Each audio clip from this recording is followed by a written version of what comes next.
มาค่ะพี่น้องมาพบกับคนขยันคือเก่าเฮ็ดอิหยังมื้อนี้ลูกสาวขี้บ่นมีเมนูใหม่มานำเสนอเมนูอิหยังก็คือผัดหมูสามชั้นใส่ต้นหอมค่ะพี่น้องอยากให้ลูกอยากให้ทุกคนว่าเพิ่นอยากให้ลูกค้าว่าซั่นอยากให้ทุกคนไปลองผัดตามเด้อพี่น้องแซ่บแซ่บผัดหมูสามชั้นใช้ต้นหอมพี่น้องแซ่บอีหลีการันตีความอร่อยเลยเด้อพี่น้อง เราทุบกระเทียมเราผัดกระเทียมลงไปให้เหลืองก่อนค่อยใส่หมูสามชั้นหมูสามชั้นของเราก็หั่นบางๆเด้อพี่น้องหั่นบางๆแล้วค่อยไปผัดบอกเลยว่าโอ้พี่น้องคือมันมีความหวานของหมูแล้วก็มีความหวานของต้นหอมแล้วก็หอมกระเทียมค่ะพี่น้องเราต้องเอาหัวมันลงไปผัดก่อนหัวหยังหัวหอมเด้พี่น้องใส่หัวหอมเพราะว่าหัวหอมนี่มันสินานสุกกว่าใบเนาะพี่น้องเราก็สิผัดหัวหอมก่อนเติมเครื่องก็บ่มีหยังหลายค่ะพี่น้องเติมเครื่องแบบง่ายๆใส่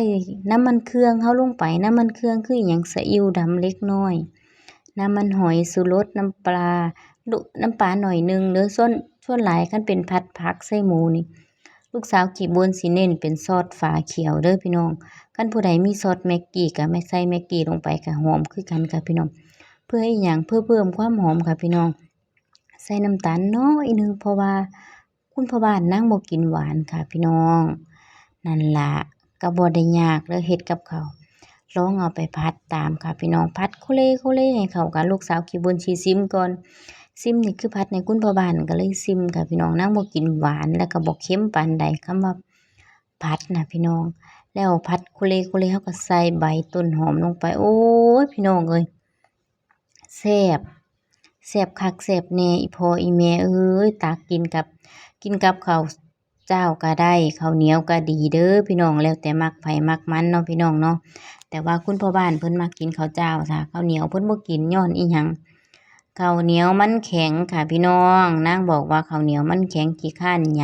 ำ กินข้าวเจ้าแค่แน่มันนิ่มมันอ่อนมันกินง่ายเพิ่นว่าสิเด้พี่น้องผัดโคเลให้น้ำคลุกคลิกแห้งๆหน่อยหนึ่งแล้วก็ตักไปเสิร์ฟให้คุณพ่อบ้านค่ะพี่น้องหน้าที่แม่สีเรือนที่ดีก็สิแบบนี้แหละพี่น้องเอ้ยชีวิตประจำวันก็เฮ็ดจั่งใดซะคันผู้ใดบ่มักเฮ็ดกับข้าวอย่าไปอยากมีผัวเด้อพี่น้องอยู่คนเดียวนะมันสำบายใจอยากก็ซื้อกินบ่ต้องไปเมื่อยเฮ็ดเนาะพี่น้องเนาะอันนี้ก็เป็นหยังเราคือเฮ็ด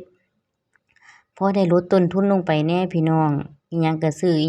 อทุกมื้อนี้ข้าวยากมากแพงเนาะพี่น้องเนาะนี่เราก็เอามาเสิร์ฟให้ผัวเทวดาก็มีน้ำพริกแมงดามีแกงเลียงมีทอดไข่ใส่ชะอม